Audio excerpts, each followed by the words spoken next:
Bismillahirrahmanirrahim. Assalamualaikum warahmatullahi wabarakatuh.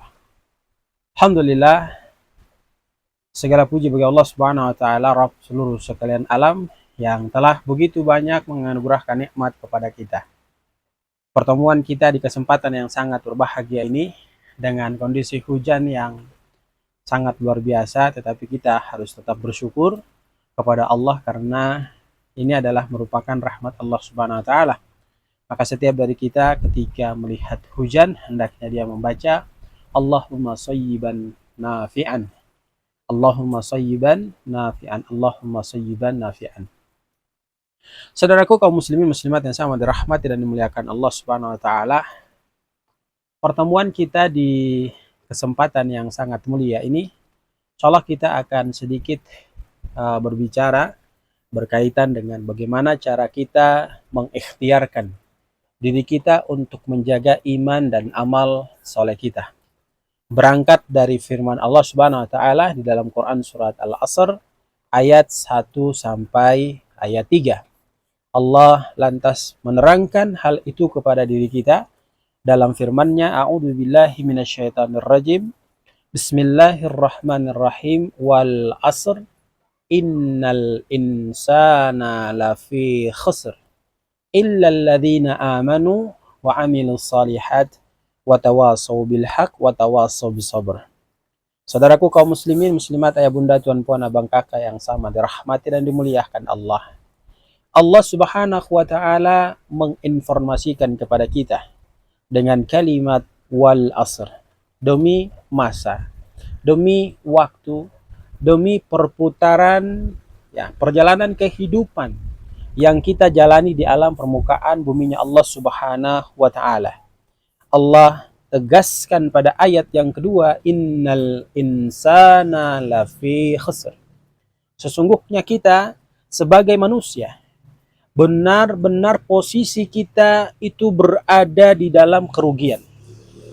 Kenapa kita berada di dalam kerugian?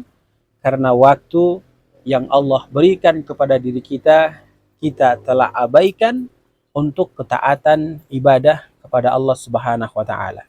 Kita telah menyia-nyiakan waktu bukan untuk beribadah dan meningkatkan kualitas iman takwa kita kepada Allah, tetapi justru kita bermaksiat kepada Allah Subhanahu wa taala. Orientasi kita hanya sekedar untuk kebahagiaan dunia. Kita lupa bahwa nanti kebahagiaan yang harus kita pupuk dan kita cari yang sesungguhnya, yang sejatinya adalah di akhirat nanti. Maka kelalaian itu menyebabkan kita disampaikan oleh Allah Subhanahu wa taala, innal insana lafi khusr. Menggunakan nun taukid memberikan informasi kepada kita bahwa kalaulah kita benar-benar sungguh-sungguh hanya mementingkan kehidupan dunia, lupa akan kehidupan akhirat, maka sudah bisa dipastikan kita termasuk golongan orang-orang yang merugi di sisi Allah Subhanahu wa taala. Lalu Allah tawarkan kepada kita ada 4 kriteria manusia yang kalau kita berada di dalamnya, maka kita akan termasuk orang-orang yang beruntung. Olehnya itu, pada ayat yang ketiga, Allah Subhanahu wa taala menegaskan kepada kita, illalladzina amanu.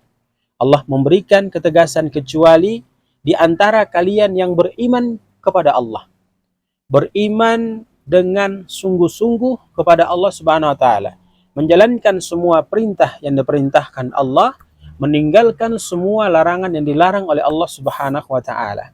Wa amilus salihat, kemudian dalam kondisi keimanan itu berusaha untuk melakukan amal-amal saleh, meninggalkan amal-amal yang dimurkahi oleh Allah Subhanahu wa taala. Lantas berikutnya, agar iman kita menjadi kokoh, agar amalan ini terus berjalan estafet, tidak berkurang, semakin hari semakin baik, dengan prinsip hari ini amalan kita harus lebih baik daripada hari kemarin dan hari esok akan jauh lebih baik daripada hari ini. Maka kita harus mengamalkan perkara yang ketiga, watawasau bil haq. Duduk kemudian berkumpul menasehati untuk mentaati kebenaran yang datangnya dari Allah Subhanahu wa taala. Dan ini bisa kita lakukan, ini bisa kita kerjakan manakala watawasau bis sabr, kita saling nasihat-menasihati untuk memupuk kesabaran yang tinggi agar mampu istiqomah meningkatkan kualitas iman dan takwa kita kepada Allah Subhanahu wa taala. Maka teman-teman yang sama dirahmati dan dimuliakan Allah, ambil keempat perkara ini ketika kita ingin beruntung di sisi Allah Subhanahu wa taala. Mudah-mudahan bisa memberikan manfaat kepada kita semua. Barakallahu fikum, jazakumullah khair. Subhanakallahumma bihamdika nasyhadu an la ilaha illa anta nastaghfiruka wa natubu ilaik. Assalamualaikum warahmatullahi wabarakatuh.